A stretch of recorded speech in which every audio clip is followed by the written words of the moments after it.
We have Liz Ive right now for the Bound for Glory 2020 preview. We may give some predictions as well, talk about all the matches, talk about what we think Impact is doing right now, which I think Impact is doing relatively well. I'm really excited about everything Impact is doing right now. I think they're really putting on some good things. DJ is here right now. Justin is also here. Casey is probably going to join us a little bit later to talk about Ken Shamrock, and then Adam will have some thoughts about Ken Shamrock, of course, being inducted into the Impact Wrestling Hall of Fame. Real quick before we get into the show, we are talking about Bound for Glory 2020, and if you are listening / watching, of course you can see on your screen. If you are watching, you can see the many platforms you can listen to us on / watch us on. YouTube, of course, the Instant Classic Wrestling Podcast on YouTube, Spotify, Apple Podcasts, Anchor, and on Google, as I like to say, Googleable. That's exactly what we are. It's Googleable. But also, if you are listening, Facebook.com / ICW Podcast, that's where you can usually catch us live first. Typically either Facebook or YouTube. Typically Facebook first, then YouTube. Then we hit all the other platforms. So if you're looking for, to find us and you're like, where are they? I want to watch them live. I want to see what they're up to. I want to see what kind of crazy shenanigans they're getting into tonight. Then Facebook is definitely where you want to start. And then, of course, the rest of the platforms that you see on your screen right now. We're going to let the intro play, give you guys a chance to like us, give you guys a chance to follow us wherever you need to. Give you guys a chance to also go follow the True JSB and Juggernaut 097 on YouTube as well. If you want some other baseball content, wrestling content, whatever you may like. But we're gonna give you guys a chance to do all those things. Cross your I's, dot your T's. That was not right. Dot your I's, cross your T's. What are you? Oh man, this man. Somebody get their man.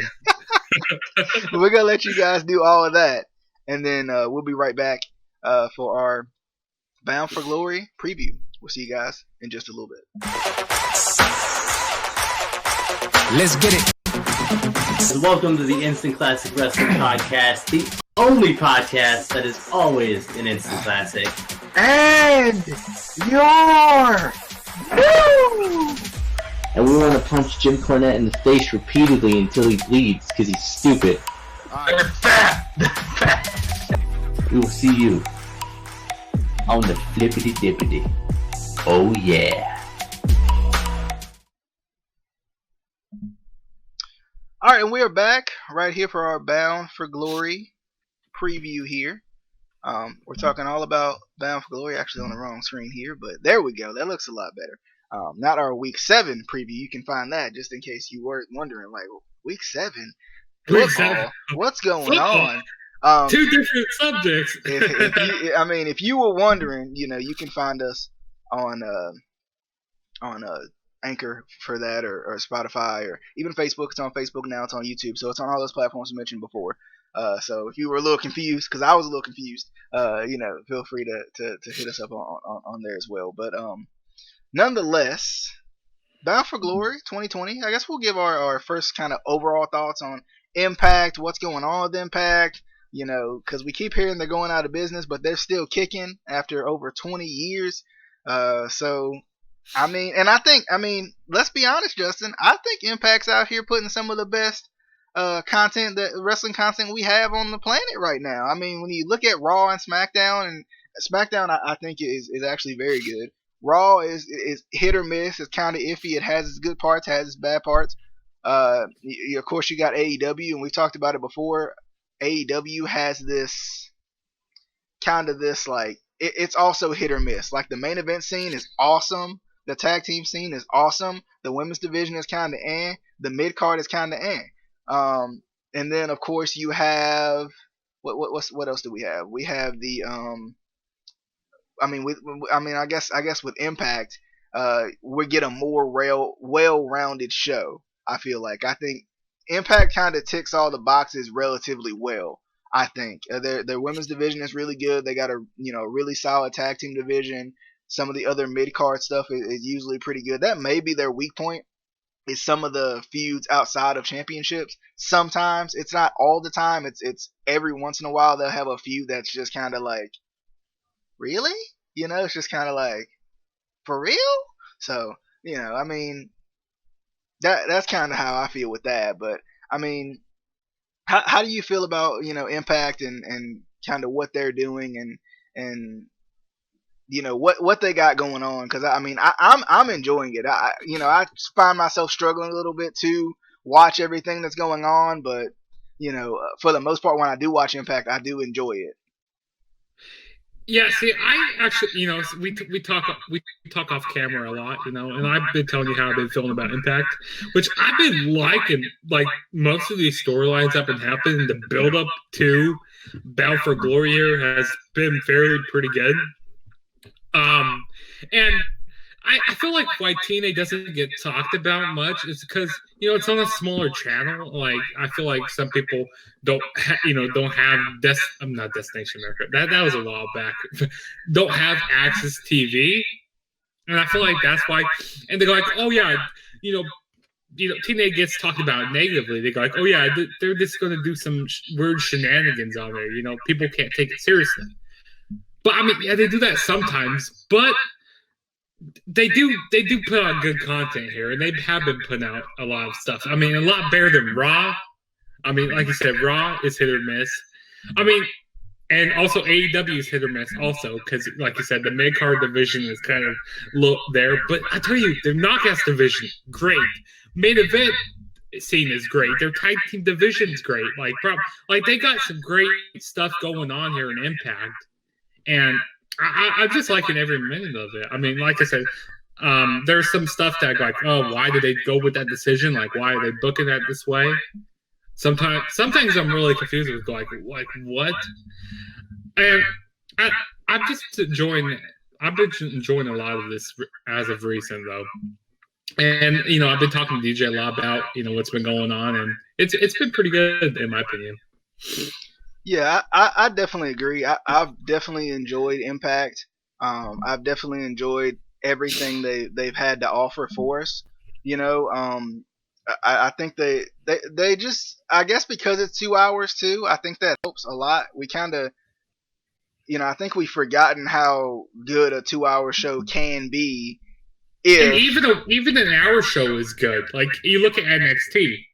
I mean, I feel like if you have too much hours, like especially like we go for Raw, to example. I mean, it just drags on and on. Like towards that third hour, you're falling asleep. You're just zoning out. You go like, I don't care anymore, because you have to do a whole bunch of filler stuff. But with 2 hours, you could fit as much, all the stuff that you need to fill there. Which I like that. A 2 hour show is good. Even like 1 hour shows are fine enough with me. But you go ahead, go back to what you were saying. Right. I mean, I definitely agree. I think having a 2 hour show is, I think it may be the perfect amount. Like 1 hour show, I think always leaves you wanting a little bit more. A 2 hour show, like it gives you just enough to where like we talked about with Raw, 3 hours is just far too much. But I don't want to get too much on a tangent about Raw or WWE or anything like that because we have other discussions, of course, that we want to talk about. But let's jump into the Call Your Shot Gauntlet match, which I'm pretty excited for to see what this is going to turn out, how this is going to turn out. I think this is an intergender match, right? Or am I wrong? This is an intergender match because, so it was a couple weeks ago on Impact that had Alicia Edwards and they had this big tag team match. I really can't remember who was on each team. I think it was Rhino, Heath, Alicia Edwards. There was somebody else on the team. This is blanking out right here. Alicia Edwards, Rhino, Heath, and who is the other people? I really can't think of the people off the top of my head. Like there's some wrestlers blanking on my mind. But yeah, this is the intergender match to what you're about to say there. Yeah. Yeah, I think I'm interested in this match because it's one of those matches that like it's almost like Feast or Fired without the fired part. I think Feast or Fired books you into a corner a little bit because you have to get rid of somebody or you have to be on the verge of somebody walking away to do Feast or Fired, and then it books you into a corner because you're sitting there thinking, well, what if you didn't want to fire blah blah blah? So that kind of hurts you too a little bit. If you didn't want to fire that person, that can be a harmful thing. But so it's got AC Romero, Alicia Edwards, Cody Deaner, Brian Myers, Havoc, Heath, Hernandez, Larry D, Rhino, Taya Valkyrie, Tennille Dashwood, Tommy Dreamer, and somebody that could be it's to be determined, so it could be a possible return, could be a debut. We talked a little bit about Zack Ryder coming in, possibly. We talked a little bit about that beforehand. Before we went live today, we talked about maybe it being Zack Ryder because Zack Ryder didn't sign a contract. He does have a contract, yeah. Yeah, he doesn't have a contract with AEW, so it could be Zack Ryder. Heath is already in it, so it won't be Heath. But that, I mean, I think that's kind of interesting too, like how that is. That's a very interesting match. It really makes for a very interesting match because you got women mixing it up with men. You don't, and I think it's one of those decisions that I think some people will look at and be like, why would they do that? But at the same time, like, there's a lot of matches where you feel like if there's not other people in it, like women in it or something like that, like it's very, very predictable. But with this match, and I think you had alluded to this when we had talked earlier, with this match, I'm pretty sure if Heath or Rhino don't win, then so if Rhino doesn't win, Rhino loses his contract. No, if Rhino or Heath don't win, Rhino loses his contract, and I think Heath also doesn't get a contract, right? Yes, exactly. Yeah. So, it kind of makes you feel like obviously Heath's gonna win this, but then you also wonder too, like, what championship would Heath? So is Heath gonna get a championship match, or is Heath just fighting for the contract? Because I don't know if that was ever explained. See, I don't think that was they ever explained that, but I would assume he would get a championship match because it's a call your shot match, and they said whoever wins the match can go for any title they want. So even if a woman will win this match, like say, I don't know, Tennille Dashwood, say she wins, she can go for the X Division title, she can go for the world title, she can go for the Knockouts Championship, or heck, I mean, I've been hearing rumors that they might be bringing some women's tag team titles. Because I remember a long time ago, they actually had some Knockouts tag team championships a while back. So that would be interesting. Like, hey, or maybe we want to go for the tag titles, Could be interesting because we have a lot of women's tag team wrestlers tagging up. And why got a call coming here? I'm gonna ignore that. Always something. Hey, always something. Always something. But like you said, I mean, you would think that Heath Slater is going to win this match, but I mean, it's just kind of hard to predict. You never know which way Impact is going to go with a lot of things. But if I was to predict this match, I'm going to stay safe and say that Heath wins this match. But yeah, that's what I would say though. And I don't really know how he could possibly lose this match. This is that's the biggest storyline I think in the whole deal is that Heath would get his contract and finally get his contract. And also Rhino has to come in at entrance number 1. And Hernandez gets to come in as entrance number 20 because they just had a match on Impact. Okay, so now I remember who the people were. So it was Heath, Rhino, Hernandez, Alicia Edwards, and I'm going to say it was Brian Myers. Yeah, if I'm not mistaken. I could be wrong with the last person, Brian Myers, but... Yeah, I remember Hernandez won that match, and so he gets to have the number 20 spot in this match. So he's the last person to come out. And Rhino has to come in at number 1. I remember that now.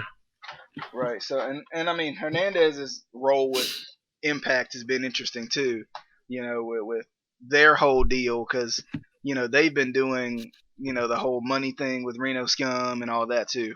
But I mean, definitely, I like Impact's gauntlet matches because, of the way they do them.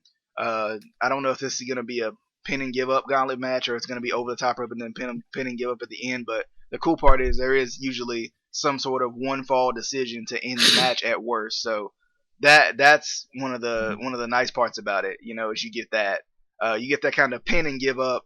One fall could end this match type of a deal. So I do like that about Impact's gauntlet matches. But I guess we could move forward into Eddie Edwards versus Ken Shamrock with Sami Callihan. Do you understand this feud? I've missed the build up to this feud because the last time I checked, Ken Shamrock and Callihan were at each other's throats. So yeah, so it was a few weeks ago. Eddie Edwards, the show was getting ready to go off air, and Eddie Edwards was going backstage, and everything just goes dark, and he gets attacked by somebody, and Eddie Edwards was trying to figure out who it was, and lo and behold, it was Ken Shamrock. I mean, Sami Callihan and Eddie Edwards, they had their rivalry back in the past, where the whole last year they had their rivalry, and like you said, that Ken Shamrock and Sami Callihan, they were at each other's throats a while back, but they were kind of a few weeks ago they were kind of bickering apart. They're like, oh yeah, I don't want to be attacking all these people, but then he's kind of like, okay, I kind of like bringing about the old Ken Shamrock. So this is kind of how this is happening. So, and it kind of makes sense a little bit, but at the same time, you go like, what? Like Ken Shamrock, where does he fit with this? But they were tag team champions. Were they tag team champions? No, they weren't. I think they competed for him. I think they competed for him at Slammiversary. That's what I'm kind of getting my mind. Like they threw them together as a team, and then that happened. But if I would have to predict this match, I mean, since Ken Shamrock is going into the Hall of Fame, I would say that Ken Shamrock wins because why make him lose on going into the Hall of Fame? Which we'll get into that later on in the night. Yeah, but it's one of those scenarios too, Justin, where it's like, what does Eddie have to lose from losing to Ken Shamrock? Because I mean, Eddie just came off of a world title run, so I think he's pretty okay. I think he's got pretty good standing with with the company.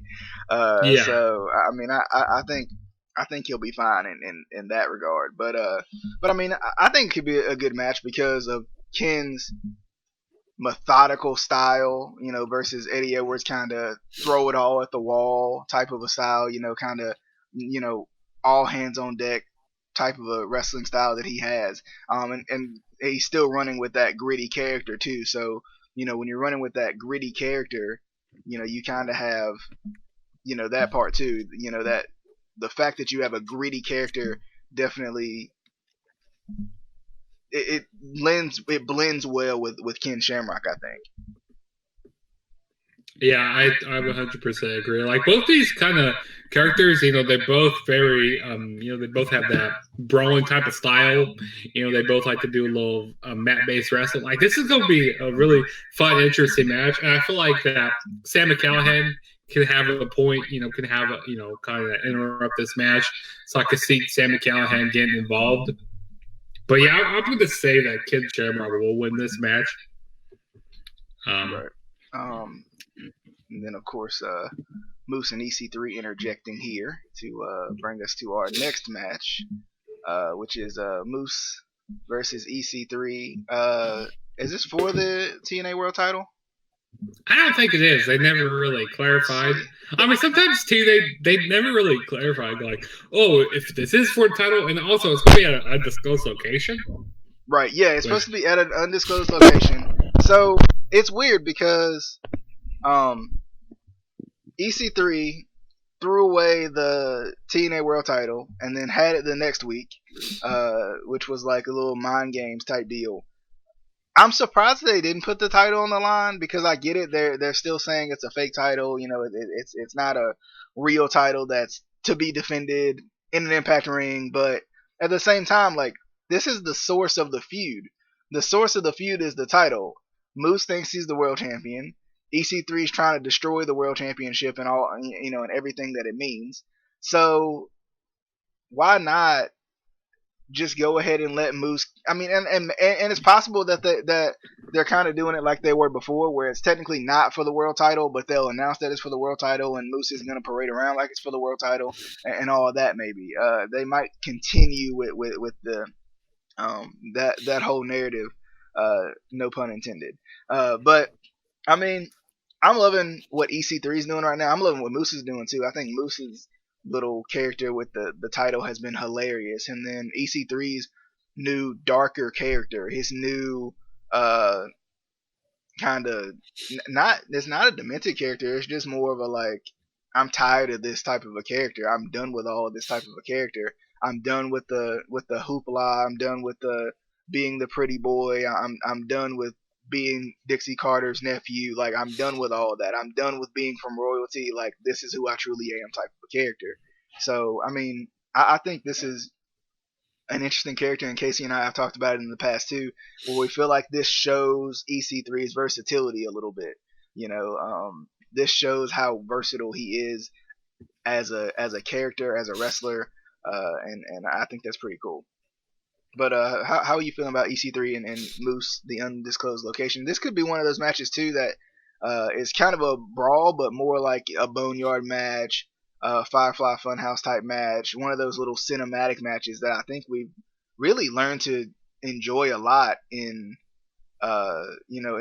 wrestling as of late, just because of the pandemic and how unique the circumstances are. Yeah, I actually been liking this rivalry. Like, I've been liking these vignettes and like promos that EC3 has been putting on, and I like how he's been like really dark, saying control your narrative, and like he's kind of been going back on Moose's past and stuff, and kind of making Moose feel like this crazy guy. And like, Moose has been going up to Scott D'Amore saying, yeah, Scott D'Amore thinking, yeah, you're crazy, because like, this is kind of a fake title and stuff. And I mean, I like both these character developments, and this is a lot with Impact, like character development, like having people kind of be crazy, like you have EC3 here. You have Eric Young, he's crazy also. You have Stu, or Sue Young, or Susie, whatever they want to call her. I mean, you just have a lot of crazy characters. Even Eddie Edwards. I mean, you have Eddie Edwards. Yeah, you have him. You have Rosemary. I mean, you just have a lot of these crazy people like on the brink of like snapping, and like I like this, and I definitely agree. Like, I think this is going to be a really cinematic match here.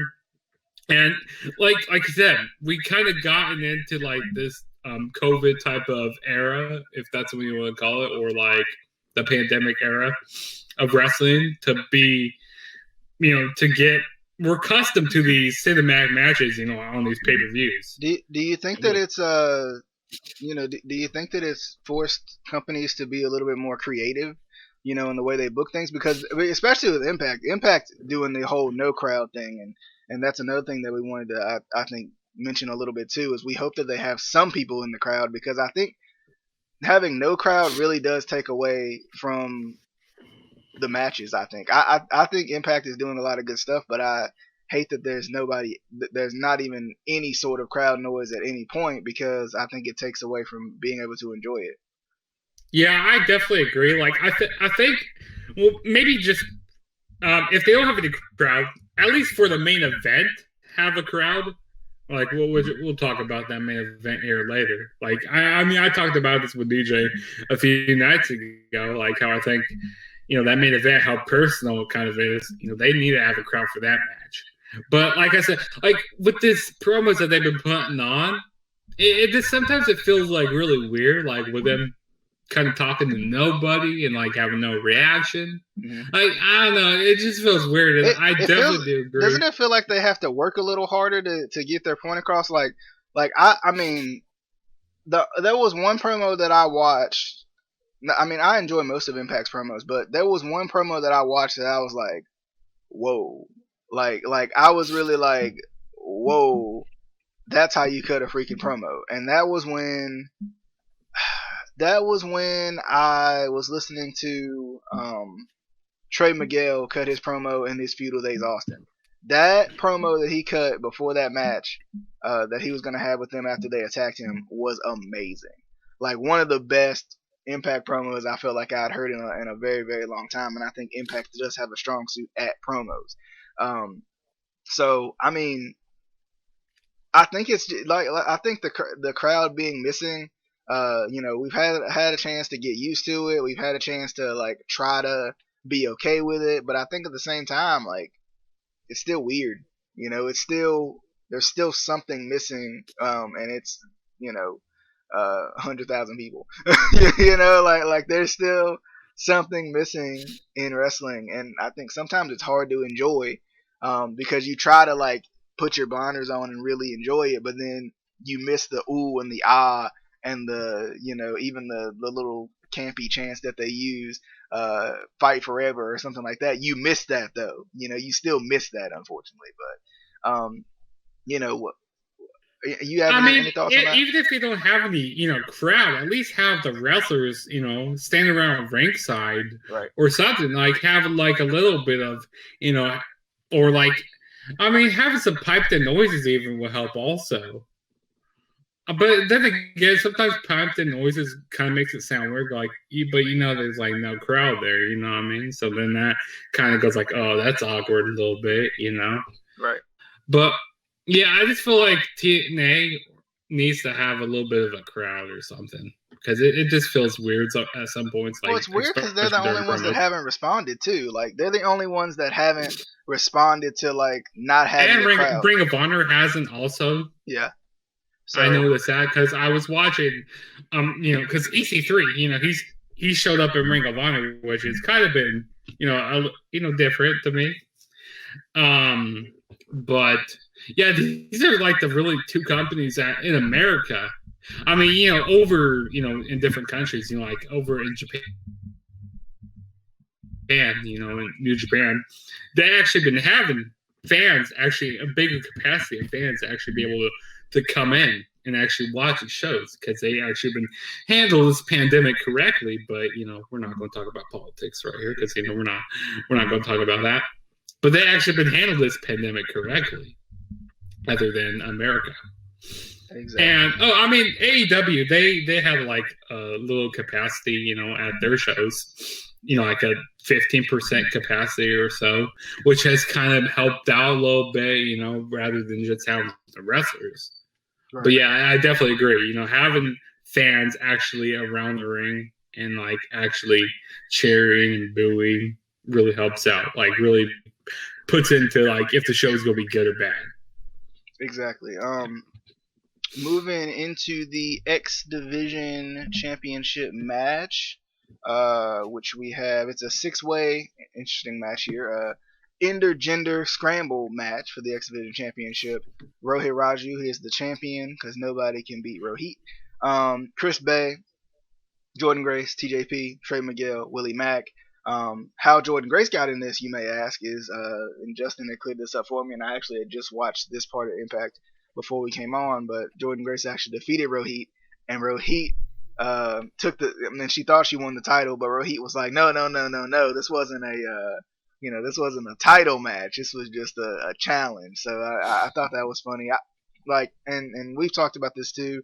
Casey and I talked about this. Like, I did not like Rohit Raju at all, and then he wins the title, and I'm just like, I love this man. Like he just I don't know, he's done a good job with it. I think it's built his character up, especially his singles character, because we didn't know what his singles character was. We barely knew what the Desi Hit Squad was at the point.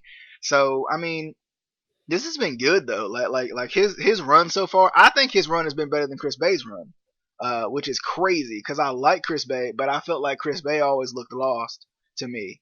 I like Chris Bay. I love his music. Like, he has me bobbing my head to his music every time he comes out. But at the same time, my thoughts are, wait a minute. Like, why do you look like you don't belong? Why do you look lost? Why do you look, he didn't look comfortable with the title for some reason. Like, and it's probably my fault for not watching Impact as much and seeing him kind of in random spurts or even when I was seeing him week after week after week, I didn't know much about him. I didn't know much about his character. I didn't know much about who he was. He didn't really talk as much as you would think he would too. So, and that's a lot, especially for a heel. That's huge in character development. So I don't know, like I'm loving Rohit as the champion. I do hope Chris Bay does at some point get it back, but I don't think there's any way Rohit comes out of this match with the title.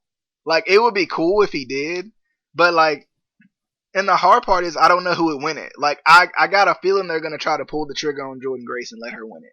I don't know what it is, and we all know how I feel about Jordynne Grace. I love Jordynne Grace, but I did not like her run as Knockouts champion. So my fear is she gets the X Division championship, and I feel the same way about Jordynne Grace as I felt with the Knockouts championship. And then it kind of brings the X Division back down to earth, where I think the X Division is kind of at a high right now, especially with the talent that they have. Rohit Raju is cool. I do like Chris Bay. I love TJP, of course. I love Trey Miguel. That would another person that would be a great champion is Trey Miguel. Willie Max already had the title, so he's not going to get it back. But I could, we talked about this before we came on, too. I feel like they could give it to Jordynne Grace and really try to push that no limits thing. They don't do that a lot. They did a good job with Willie Mack. He was a bigger guy who won the X Division Championship, because for a while we felt like the X Division Championship was a freaking cruiserweight title, a glorified cruiserweight title for a little bit. But it's cool, like, it brings us back to like when Samoa Joe was winning the X Division Championship and guys like that who were bigger guys, even when Lashley won it, where it felt like, whoa, like okay, this is kind of cool. So if Jordynne Grace does win it, Matt Morgan even won it back in the day, Right. So if Jordynne Grace does win it, I think it'll be cool, but I hope they're able to use her in a proper way for it to be a really cool run. That's how I'm feeling. Prediction wise, I'm just going to go with Jordynne Grace. Even though I hope it's Trey Miguel, but I'm gonna go with Jordynne Grace. I like what they've been doing with Rohit, because like say now, he's defending the title, but no, he hasn't been really, he's kind of been sneaking his way out, like of actually, he's been winning these matches, like winning by disqualification or saying, this ain't for the title though, he's gonna win. Like, or the other person gonna win, like, no, but it ain't for a title. I like how he's been kind of saying that he has been defending it, at the same time he hasn't been. Like, which I like. Like, I kind of predicted, yeah, this is gonna be a multi-man match, because like, yeah, I'll give you the shot for the title, Trey, but no, he never he actually gave me the shot, but then he becomes this chicken shit heel. And then he goes like, yeah, I'll give you the shot, Chris Bay. He goes like, Trey, you have to go back to the end of the line. And then, he gives him the shot, guys. He's like, oh, no, then he becomes scared, which I like this. And he says, oh, yeah, I'll give you a shot, TJP, but no, now Chris Bay and Trey, you have to go to the end of the line. And then it's just a crazy mess over here in the X Division, which I like this 100%. Like you said about the Jordynne Grace thing, if I wouldn't be surprised if they actually do give the title to her, but I don't really want them to, because I'm starting to become, DJ, you started getting me like, oh no, I'm just really not liking this Jordynne Grace. Like, I don't know, she's just really two-dimensional for me. I don't know. Like, I liked her back at Slammiversary, but I don't know why I don't like her here. And apparently, I've been hearing rumors that she's, going to be released from her contract soon or something like that. Like, so that's why she's been making like an OnlyFans or whatever, whatnot, or like a Patreon, like selling bikini pictures of herself or whatever to actually do some things. Like I said, I wouldn't be surprised if Jordynne Grace wins, but I kind of want Rohit to actually retain this title here, and he could actually do it. He could get a sneaky roll up here, be having a great match, and then he just rolls up somebody. Now, if the pick who would actually take the pinfall here, I'd say Willie Mack that would take the pinfall. And you still make everybody look strong because it's a multi-man match. You could have Rohit come in, do like a sneaky roll up and retain the title here. I'm actually gonna say Rohit actually retains the title here. Yeah, I'm saying he retains. Rohit. Facts. Yeah, Rohit Raju retains the title. He's the realest champion here in this company. He could go beat anybody. Moving into the tag team title match, a 4-way tag team title match. It is the Motor City Machine Guns. It is the Good Brothers, the North, and Ace Austin and Madman Fulton. This is an interesting match here. I'm so surprised. Like, I know Ace Austin and Madman Fulton have kind of been in everything. But I'm a little surprised. I don't like them. I just don't love them as a tag team. Like, literally and I like Ace Austin a lot, but literally every time they come on the screen, I turn my TV or I will fast forward through it because I don't care about them enough as a tag team. They, for some reason they're just not enjoyable to me. I like Ace Austin by himself, or I like Madman Fulton being the muscle, but I just don't like them teaming together. It doesn't work for me. So I wish they weren't really in this match. I like that the North are in this match because they're still vying for those titles, and I think like we talked about before, them being an old school tag team, them being a tag team that's very serious about the titles, that like takes the titles and takes losing the titles to the Machine Guns very seriously, like. That's very, their whole character is very interesting.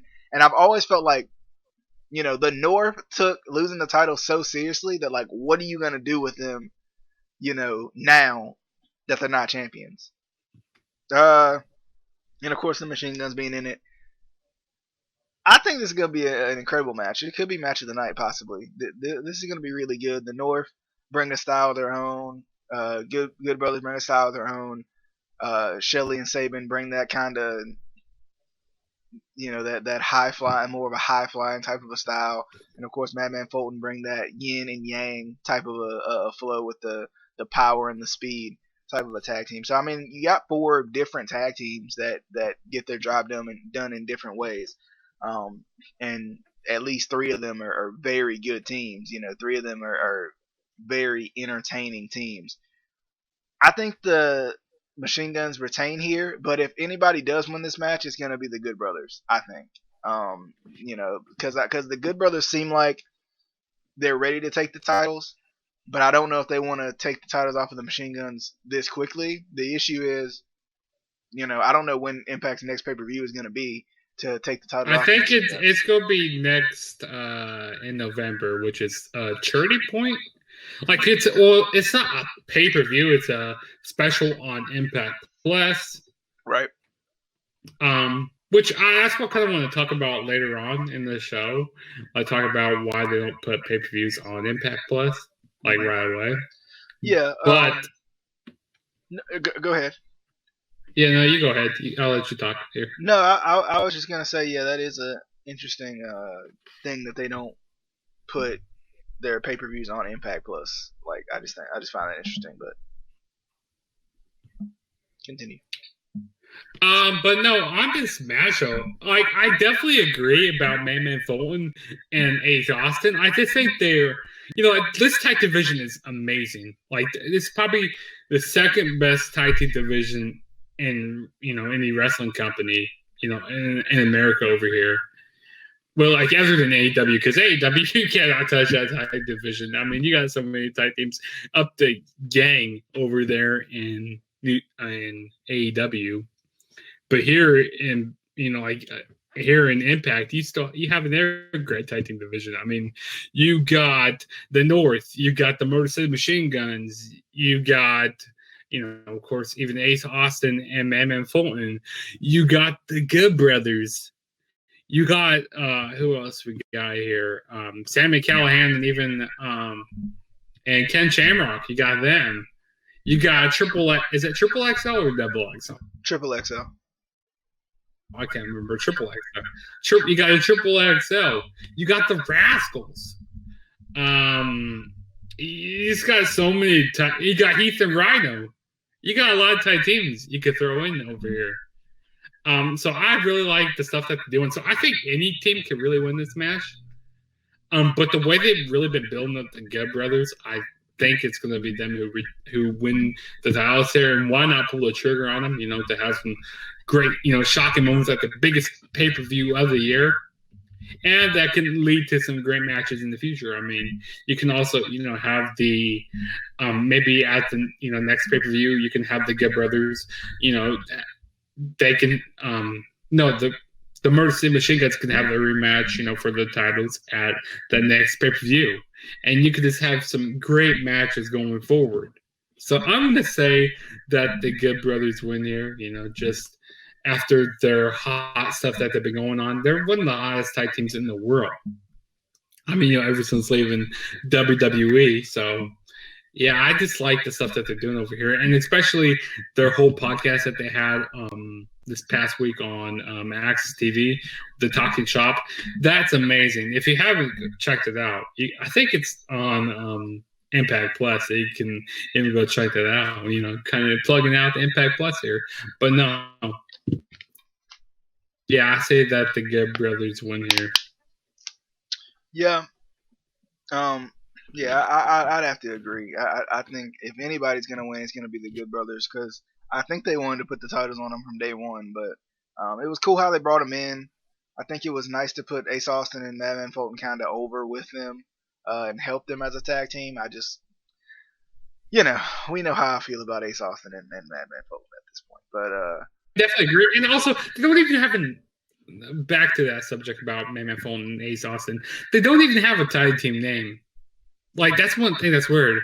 I mean, you have the Rascals, you have Triple XL, you got the North, you got Motor City Machine Guns, the Good Brothers. Motor City Machine Guns, the Good Brothers, and they're a team without a name.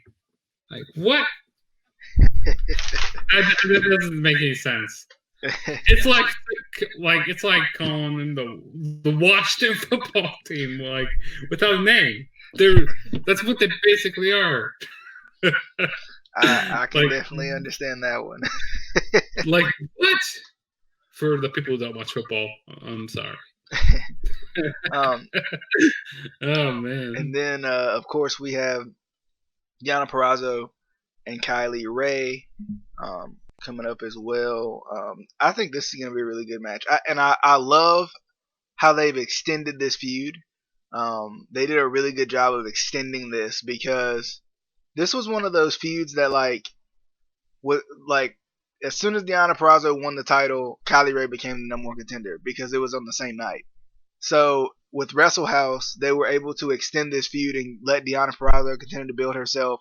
And one thing that Wrestle House was great at was Wrestle House was a unique way to build characters. Like, I didn't care anything about Triple XL until I watched Wrestle House. There were some other things that, like, I didn't really know much about the Deaners until I watched Wrestle House. Like Wrestle House just did a lot of character building. I think that we didn't really get to see, even with Johnny Bravo, even with Rosemary. Is she human? Is she not human? Is she a monster? Does she have a sweet side? Same thing with Susie. It lets you see Susie through another lens too. So I like that this has been extended, but I think Deonna Purrazzo wins. She hasn't had a title long enough to lose right now. I do like Kylie. With what they're doing with Kylie, with the whole Susie deal and her taking it really personally, I feel as if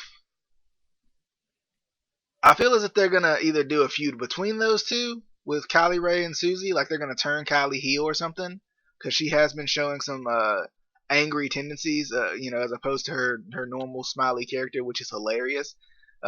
So I mean, I could see that happening, but I don't know.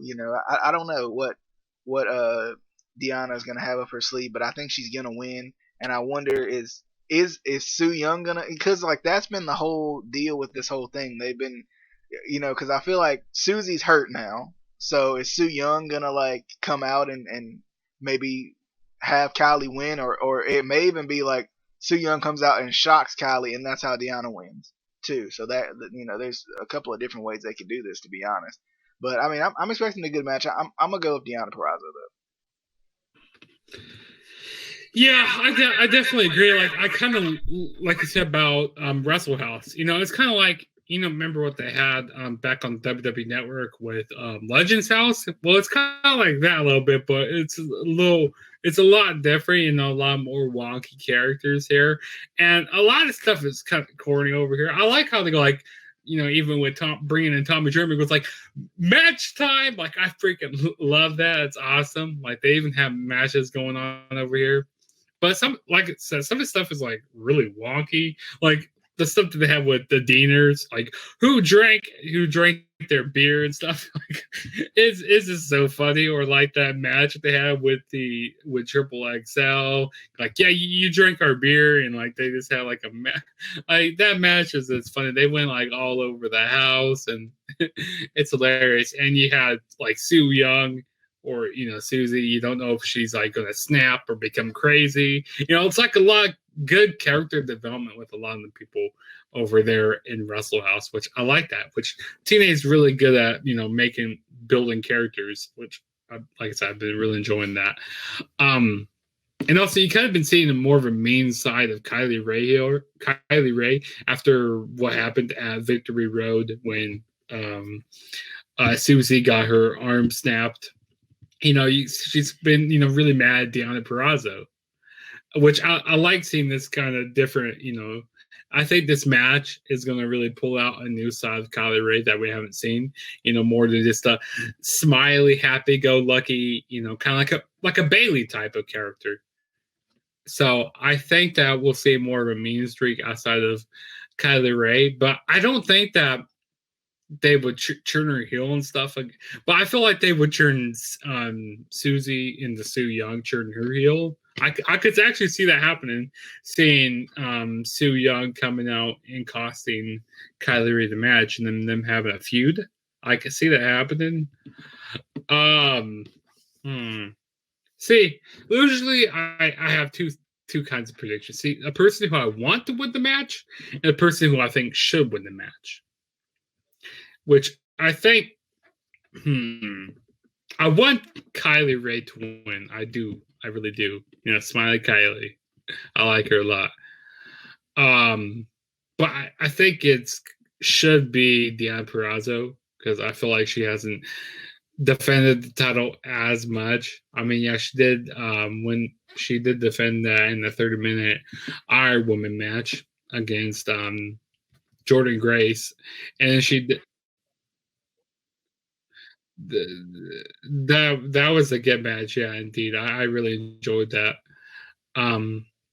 And also you had the match at Victory Road. So she really hasn't had much title defenses here. So I think keep the title on her for a little while longer. Maybe at another pay-per-view you can have Kylie Ray take the title because I think they need to pull that trigger with Kylie Ray.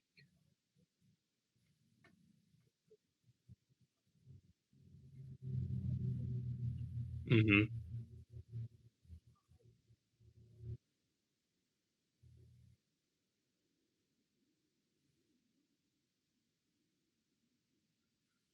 Yeah, I think it might be hard to kill or something like that.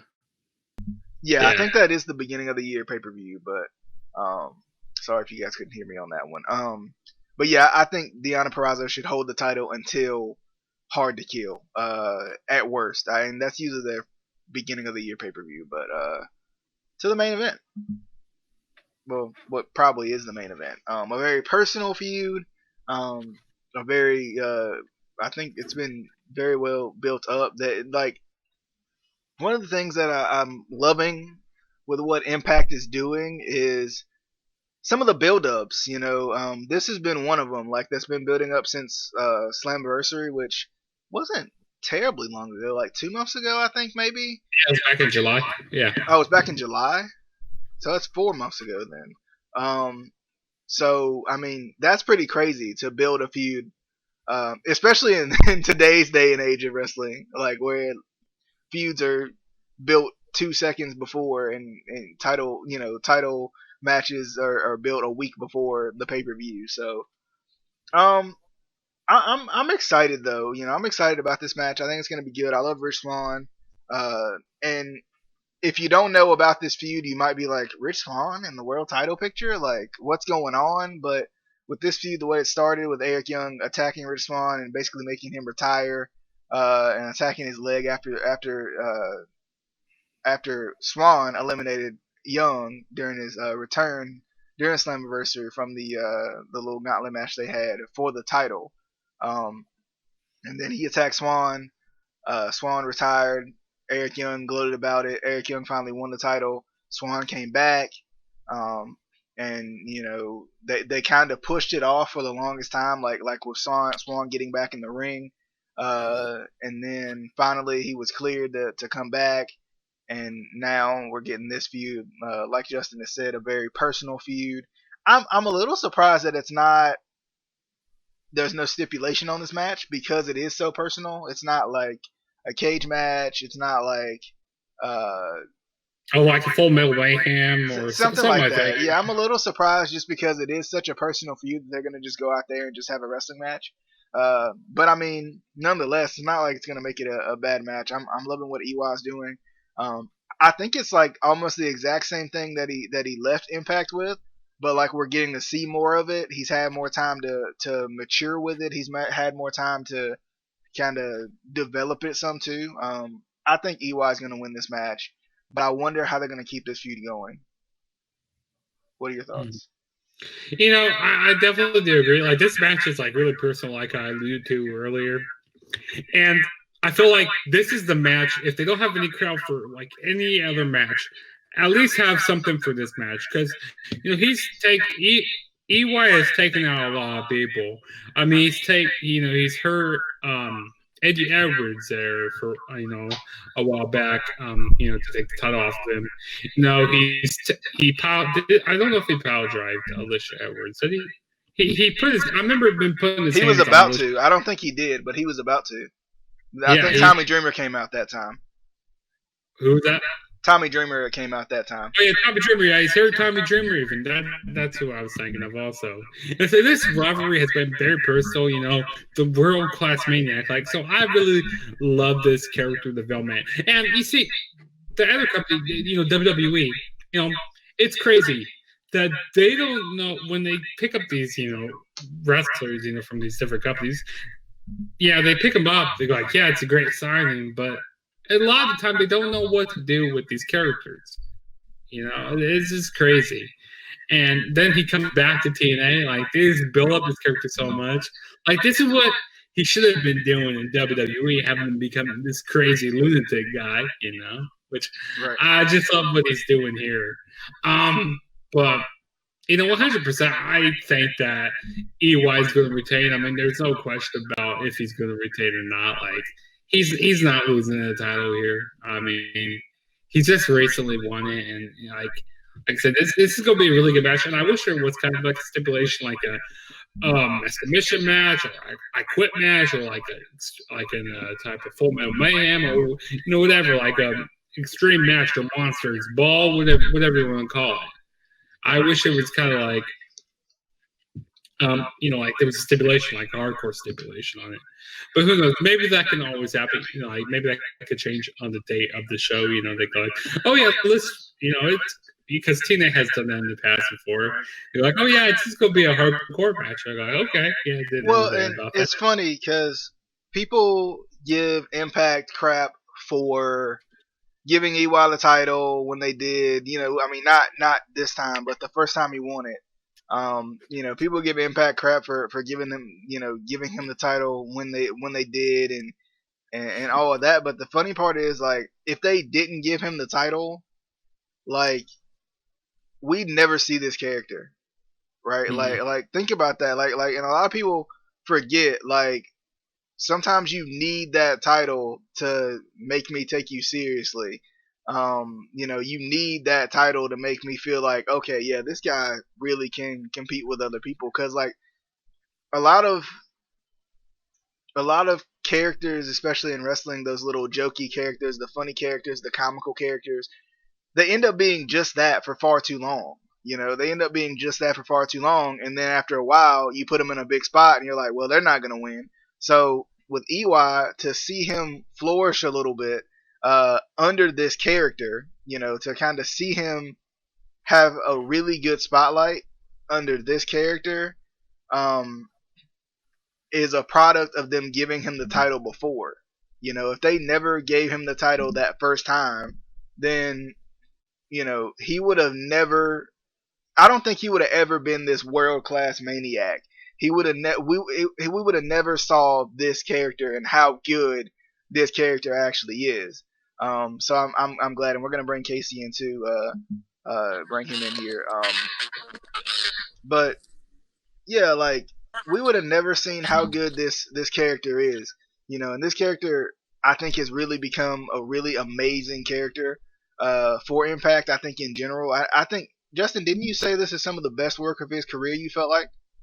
Yeah, I feel like it has been because, like, I mean, the way he's been, you know, doing all of his promos and stuff is like he has this demeanor about me, like on the facial expressions he's been doing, like the way he's been like methodical about everything. This is I love the stuff he's been doing. Like this has just been amazing stuff he's been doing. And like I said, it's crazy how they couldn't get it right in WWE. Like I said, WWE just picks up these characters and go like, oh yeah, I guess we don't have anything for you to do. And then like it's kind of sad to see what, you know, especially, you know, when they brought, you know, EC3 into WWE, you know, they're like, oh, you know, guess we'll have you wrestle on, you know, 205 Live, or like main event, or, you know, whatever. But like, I don't know, there's certain superstars or certain wrestlers. And too, Justin, you know, Jinder Mahal's another one that I think of. And I want to think of Otis like this too, Casey. I really do. But I just can't. Like, I can't right now. And like, I don't know. We didn't think of Jinder Mahal that way either before he won the title. The same thing with EY. We didn't think of EY as this guy that could really go with anybody, you know, until he won the title. So, I don't know. Like, I feel like, you know, it's just one of those things. Like, these title runs can be so huge to a superstar and you know, to a wrestler, and I think we forget that. Even with like a guy like Jay Lethal, who had came off kind of the Black Machismo thing, and then ended up going into this great run with Ring of Honor after the fact. But I don't know, Casey. You know, welcome in. By first off, for people who don't know, Casey, of course, co-hosts the podcast. In case you don't know, or you're, you know, first time viewer or something, you know, and you're not familiar with Casey and his antics. Of course, he just came off of his NY Chats podcast. You can listen to that too. They talk about all kinds of stuff over there. But nonetheless, Casey, first off, you know, how do you feel about EY and his run, and kind of these? We're kind of just discussing characters and how sometimes that title victory can be everything you need to push you to me actually taking you seriously, or Justin taking you seriously, or any fan. Well, see, I have a completely different mindset about it, partially because I always like mid-carders. I generally gravitate towards the mid-card guys rather than really the main event, and I've always been like that. I've always been more of a, you know, Jeff Hardy fan than The Rock, or, you know, Eddie Guerrero when he first came into WWE,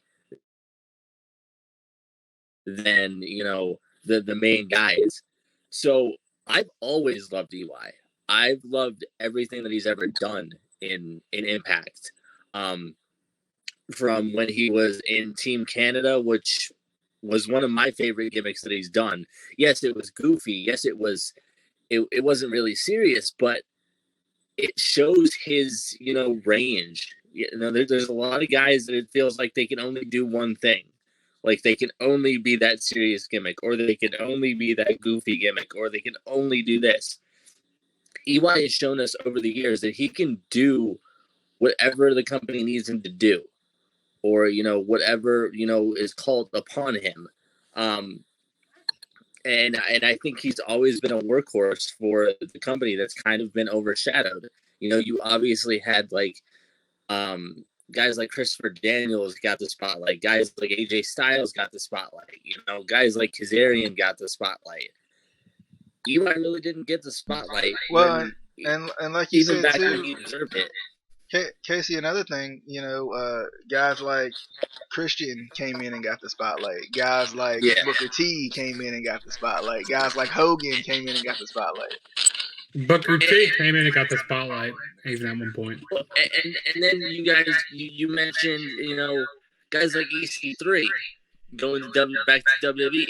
When EC3 originally started in WWE, they dropped the ball with him then. He went to Impact, became EC3, became the star that he is, went back to WWE again, and they still dropped the ball with him. And I don't take that anything away from EC3. I think a lot of people are like, oh well, you know, why couldn't you be successful over in this company or that company? Why do you have to be successful in other companies? Why can't you just be successful in one company? You know, I've never heard anyone be like, you know, Edge was a great WWE superstar, but he never worked anywhere else, so is he really that good? Like, no, you don't say that stuff. Like, just let them be good where they are. Okay, so WWE didn't know what to do with him. That's fine.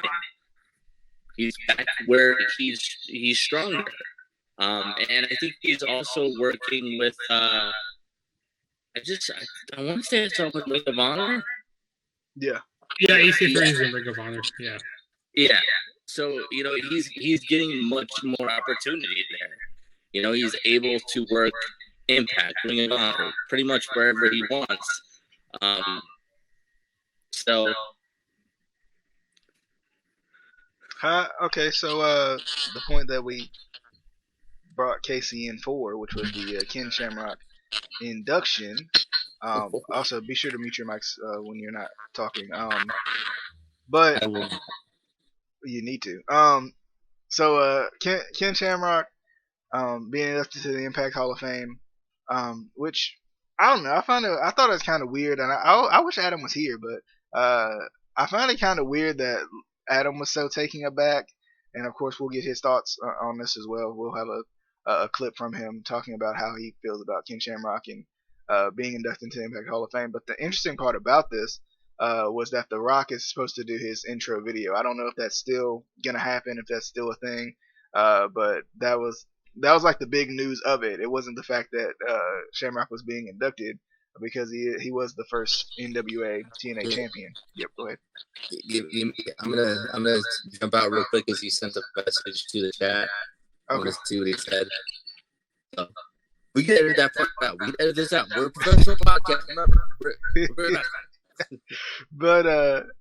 But yeah, when Casey hops back in, we'll continue to discuss this. Nonetheless, though, I was a little surprised because people are like, "Why is Ken Shamrock being inducted into the Impact Hall of Fame? Ain't he only been there for a bus ride there and back?" And I'm like, he was the first NWA TNA champion. Like, he was like one of the people that I'm not gonna say. I mean, I will say he was one of the people that kind of put them on the map as far as like he was one of the first big stars that went to TNA when they first started. So I'm not really sure why people are so taken aback by Ken Shamrock being inducted in, because like he is. I mean, I don't know if he's a cornerstone of Impact, but given the relationships they have with AJ Styles right now, they have with Samoa Joe right now, and some of their bigger names, even Christopher Daniels, Kazarian, guys who built the company, you'd say. I don't think they're at a position where they can induct those guys. Like, I think their hands are tied with who they can induct. I don't find this a move of desperation. I find this as, number one, I think he spent like 3 or 4 years when he first came into Impact with TNA. He spent 3 or 4 years there beforehand, and then he was the first one to win the NWA TNA championship at the time. So why wouldn't you induct him? Like I wouldn't see WWE not inducting their first ever champion. Like, I mean, that's kind of a big deal, no matter who it is. So, but I mean, how are you feeling about Ken's induction? I actually like that they're inducted into the Hall of Fame because, like, he really does deserve it. Like you say, he was the first ever NWA World Champion back in 2003 or 4, or somewhere around that time. I wasn't watching TNA at that point because, like you said, DJ, he's really like he's not the most top guy on. He's not the most top guy there, but like he's done a lot of stuff for TNA over there back in the day. Back early 2003, 2004. So I definitely like that they're actually putting him in.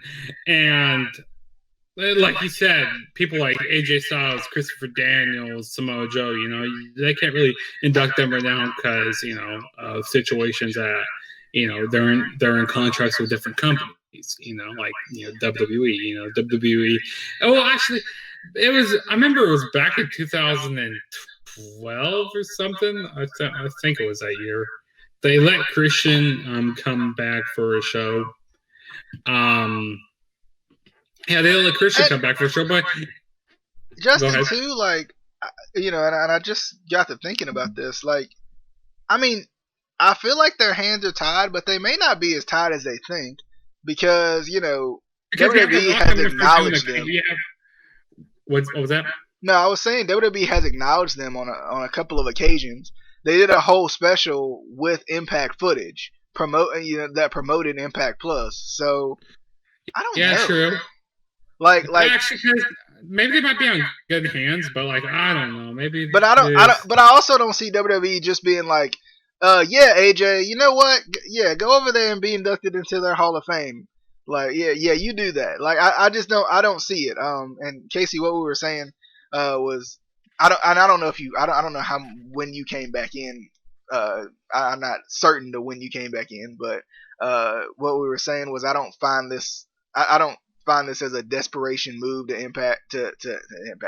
induct Ken Shamrock into the Impact Hall of Fame because he was the first NWA TNA World Champion. He did spend it was at least 2 years during his first run with Impact. I think it was closer to 4.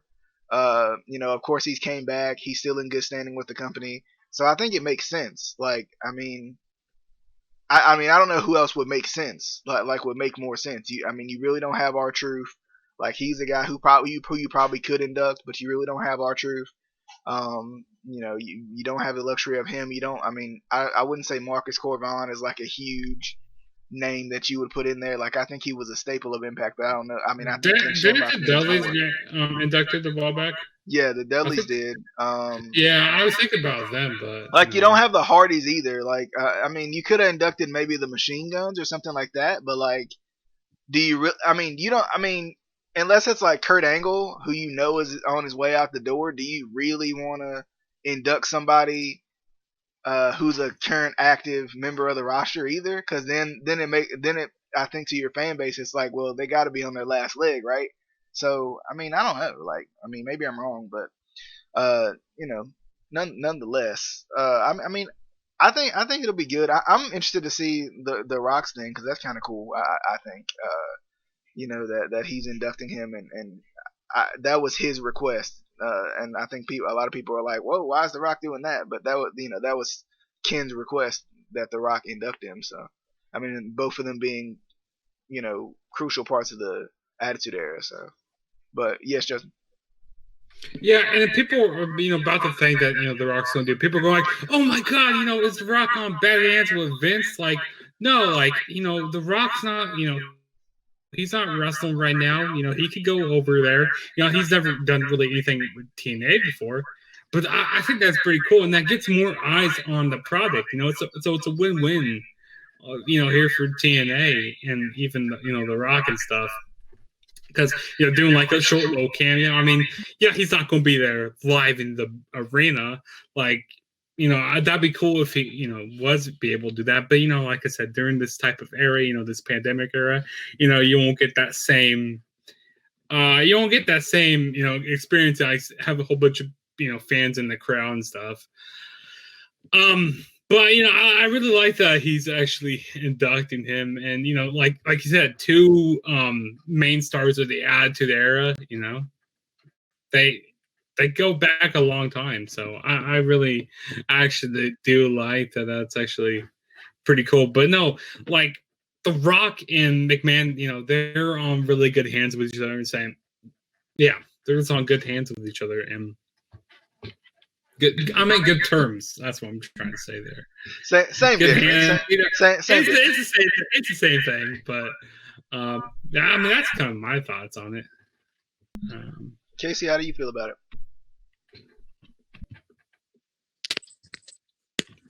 I mean, I'm still kind of confused with the Rock thing because, like, okay, like I get, he requested that the Rock induct him, but at the same time, like, why though?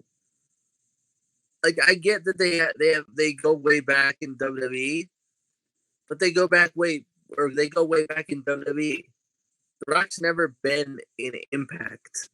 They never worked together in Impact. There's no connection to The Rock and Impact. So why would The Rock induct Shamrock into the Impact Hall of Fame? That just doesn't make sense to me. I got a question. But again, I mean, before you get too far into it, Casey, I do have a question. So let's just say, hypothetically speaking, what if this is the only Hall of Fame Ken Shamrock gets inducted to, wrestling wise, and that's what he's always wanted?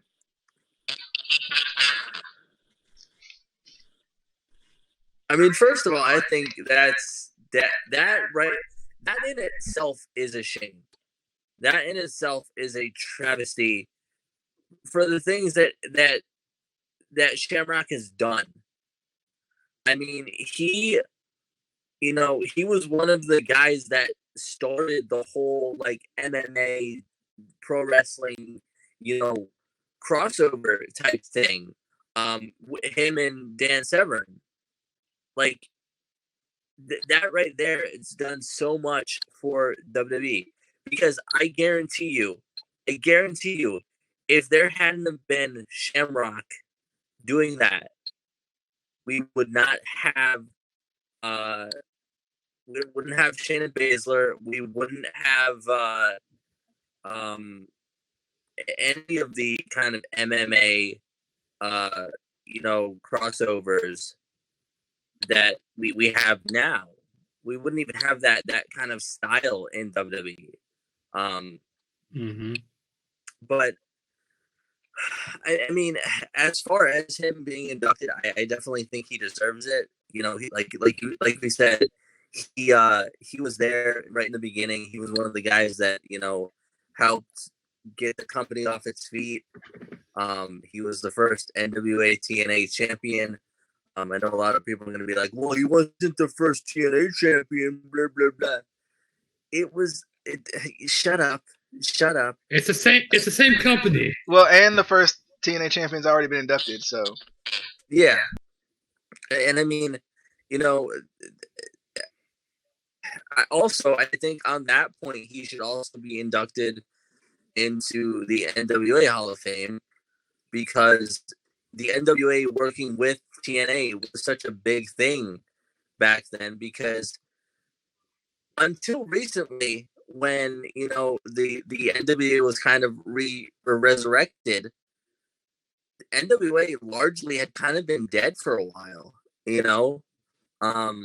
until Billy Corgan came in and bought it and brought it back to life.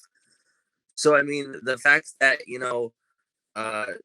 when they were working with Impact, Ken Shamrock was the first champion. He should get that recognition, even though it wasn't technically in NWA.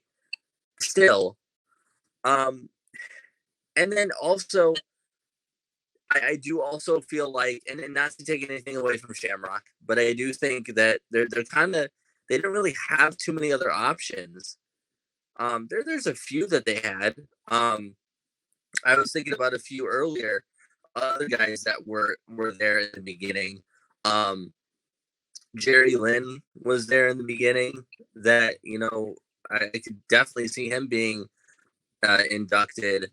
I believe Kid Cash was there.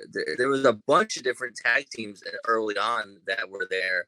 I can't think of all of them off the top of my head. What about Low Key? Low Key, definitely. But then it's also, and this kind of goes with the AJ Styles thing too. Not only would WWE probably not allow it, but I don't know what standard, how he is with Impact right now.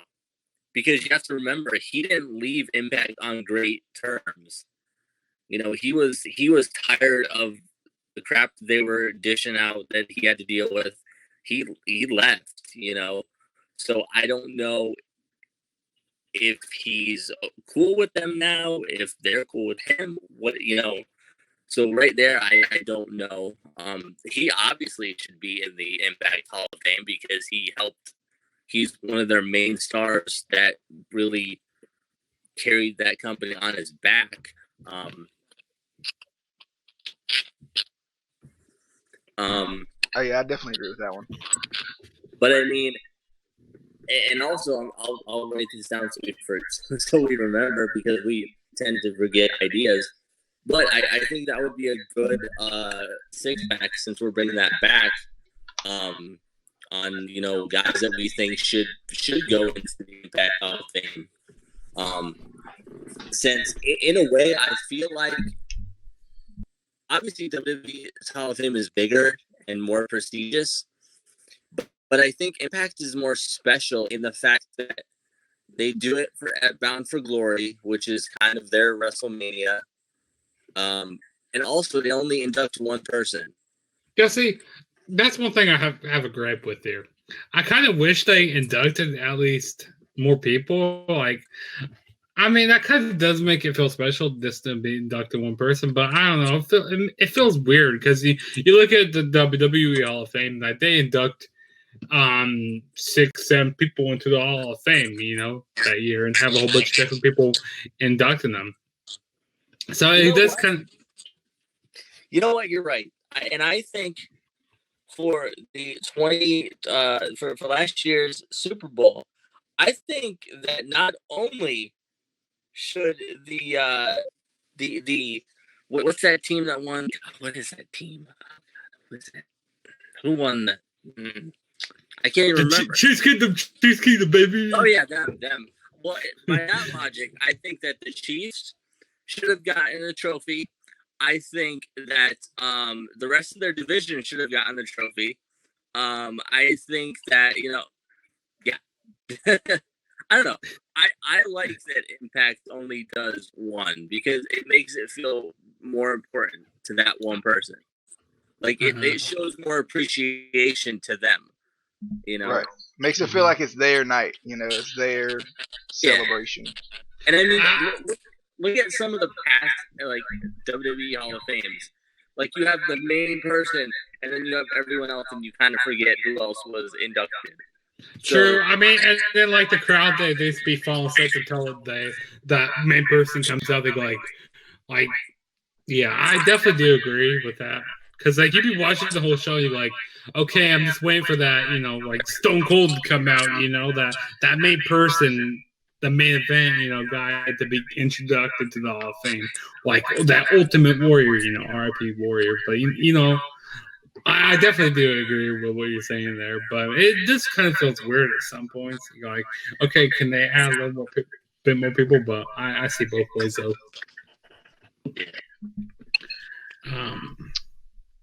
All right. Well, I mean, I guess that'll do it for the discussion and the preview of Bound for Glory. Casey, did you have any more thoughts? Kind of on Bound for Glory, on Impact, I guess, in general, just because, I mean, I know we had done some reviews, so you had watched some Impact, and I don't know if you know the card right off the top of your head or even in any way, but I mean, if you don't have any thoughts, then we can. My thought is that they need to not make me spend so much money on pay-per-views. They should know. Okay. You go ahead first, and I'll talk about what we're They talking should about. know that I'm accustomed to the WWE Network, where I only have to pay $9.99 a month, and I get every pay-per-view.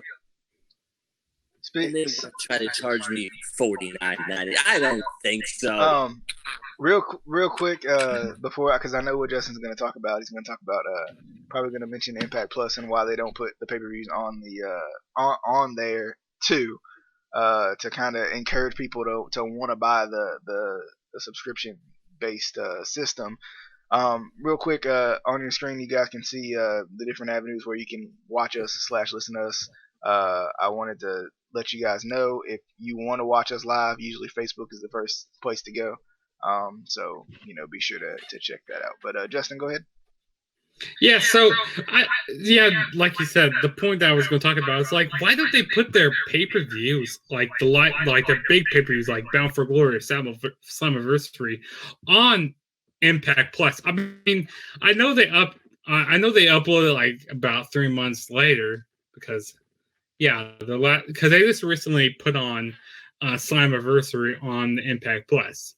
I know that they put on these Impact Plus specials, but like I said, I just, to get more eyes on the show, like, oh yeah, go buy Impact Plus, and you can still have it on pay-per-view if you want. And this got more people buying the product. I don't know. I just think it feels weird that they don't have the pay-per-views on here live, because they have the capability. This subscription base has been out for a while, and it's not quite $9.99 a month. It's like, I don't know, like $7.99 or something like that, or you could do a full year, which is like $71, and that's how much it is for the whole year. It may not, and Justin, it may not be the best idea, but as of right now, yeah. Like I'm saying it may not be the best idea if for them to up their price a little bit, where they would end up, you would end up getting the same amount of money for the pay-per-view as you would paying for Impact Plus or something, like maybe charging $20 a month, because it's not like they have pay-per-views every single month. They have 4 real pay-per-views a year, like 4 true, like you pay to view the pay-per-view. And I know $20 a month sounds like a crazy number to us $9.99 lovers, but but I mean, that could help, because then they could even put in like pay-per-views included. But I don't know, like that's hard too, because when you see WWE putting out pay-per-views for $9.99 every month, and they're and I mean, even when you look at it, you're getting triple the amount of maybe even quadruple the amount of pay-per-views for the $9.99 a month. It's kind of like, do I really want to pay for this? Well, like, not only that, but with WWE, you're paying $9.99 a month for every WWE pay-per-view. WCW, ECW, ECW, AWA, WCCW, a bunch of other older promotions. I can't think of all of them off the top of my head. NXT, all their specials. Yeah, like there's so much on there. You got originals also. You got so much like these documentaries on there, like new documentaries that they're making. Right. It's crazy with all the content that they have. Definitely. It's definitely a lot. I mean, Impact is, they're making, because every, Impact I watch, I see them advertising, I'll go subscribe to Impact Plus, so they're getting more content out there, but it's not as big as the WWE library. Right. I mean, they have these different, independent promotions on there, but like I said, it's not as big, because they got Explosion, they got all the TNA pay-per-views on there from 2004, 2000, currently right now. And but they're not quite up to date with all the Impact weekly shows, each weekly Impact, like the older episodes. They're up to date with the new ones, but I don't know. I wish I could have more of those on there. But that's kind of my thoughts on it though. Yeah, I could understand that. Like Casey said, we're gonna try to write down some of the discussion ideas that we have so we can actually do them. The 6-pack ideas that we have so we can actually do them. And maybe we'll actually get them out to you guys. But nonetheless, we're definitely going to put Adam's thoughts in here as well. We'll go to Adam's thoughts probably right about now. What's going on, everybody? It's Adam Seggy here, and I just want to give my thoughts on the announcement of Ken Shamrock going into the Impact Hall of Fame coming up, Bound for Glory. I have to be honest, like I have not been the biggest viewer of TNA, Impact, whatever you want to call it, for a long, long time. But obviously, I've always wanted them to succeed. It's not that I wanted them to flat on their face. It's just organizationally, there's been a lot of things that I have questioned, whether it came from bookers, ownership, Dixie Carter, Vince Russo, etc. But the one thing I can say is every time that we think that TNA or Impact is going to crumble up and fold, they've managed to stick around. I mean, they've been going at it now for, 18, 19 years? It's incredible. So I give them all the props in the world about that. But Ken Shamrock was one of my favorites growing up in the Attitude Era. When he came on the scene, I mean, his first live anything was being the special guest referee against Austin for Austin and Hart at the submission match WrestleMania 13, and had a huge impact. No pun intended. Brett has on the sharpshooter. He's not letting go. Shamrock picks him up and body slams his ass. Great debut. And then he actually starts having matches. And then you realize how good he is. Maybe not the strongest promo in the world, but, and I'm not trying to compare the two, but much like the Goldbergs of the world, you don't want to necessarily see him cut a promo. I know that's what Vince and company would like to see, but he was a recognizable figure. He brought that audience that watched him in the UFC for all those years, makes the transition. Now you get him to the WWE audience, and he was instantly that really doesn't make any sense, but in a way, I understand. That was arguably Ken's best storyline, angle, what have you, is what he was doing with The Rock in the early part of '98. The match of the Royal Rumble, where it looks like Ken beats him, but The Rock had hit Shamrock with the brass knucks and put it back in Ken's tights. Flip it to the other side, 1, 2, 3, Rock sells that he got hit from the brass knucks, and they find it. It was, creative little angle. Then WrestleMania, Ken wins again, but wouldn't let go of the ankle lock, reverses the decision, and that leads on to King of the Ring, where Ken gets his crowning moment, no pun intended. But I don't know, it's just, to me, I wish there was a way that they could have mended fences and get him on track, whatever that, because to me, he was prime to be a champion of some sorts, a world champion. He was IC, etc. But I mean, have a run with the belt. And to me, he could have had a great program with Austin. But that's just me.